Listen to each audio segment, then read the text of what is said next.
Pagi anak-anak semua, kembali lagi bersama Ibu Mas Niar dalam materi Sejarah Indonesia. Ini adalah pertemuan kita yang kedua. Minggu yang lalu, pertemuan pertama Ibu sudah menyampaikan materi tentang disintegrasi. Pertemuan yang kedua ini Ibu mau menjelaskan apa itu disintegrasi. Bangsa Indonesia mempunyai 17.500 pulau, 6 agama resmi, 300 etnik, dan 737 bahasa. Alangkah indahnya negeri ini. Kita bersyukur kepada Tuhan. Kita diberikan kekayaan beragam-ragam. Di tengah keberagaman itu pasti adanya konflik.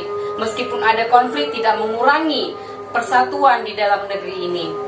Dalam sebuah pergolakan bangsa Indonesia, konflik yang terjadi di Indonesia pernah mengalami skala yang besar, yaitu tahun 1948 sampai 1965. Itulah yang disebut dengan namanya disintegrasi, yaitu perpecahan. Di mana perpecahan yang dialami bangsa Indonesia antara 48 sampai 65 dilatar belakangi ada 3 faktor. Faktor yang pertama adalah pergolakan yang menginginkan ideologi. Yang menginginkan ideologi Pancasila diganti menjadi berapa ideologi? 1, yaitu PKI Madiun 48, dipimpin oleh Musso dan Amir Syarifudin. Mereka menginginkan ideologi Pancasila diganti menjadi ideologi komunis. Tetapi usaha mereka ini tidak berhasil. Kemudian masuklah tokoh yaitu Gatot Subroto yang memberantas PKI Madiun. Begitu besarnya usaha dari Gatot Subroto.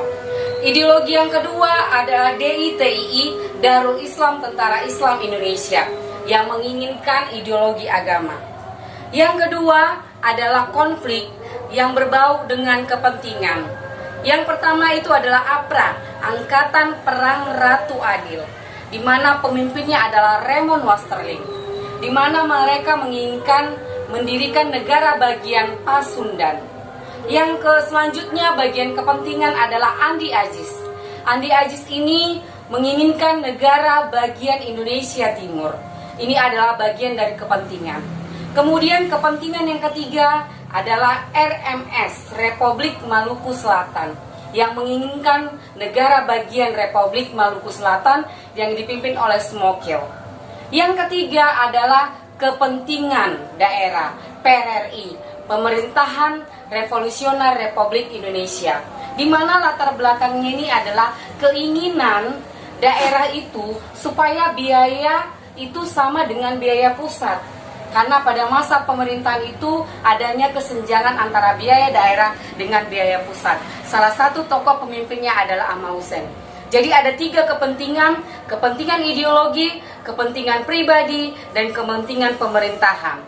Itulah yang mendasari disintegrasi ancaman yang pernah dialami bangsa Indonesia dari tahun 48 sampai 65. Ibu harapkan kalian mengerti apa itu disintegrasi, yang intinya adalah perpecahan. Inilah penjelasan dari materi minggu yang lalu, dan di Google Classroom Ibu sudah buat kuis.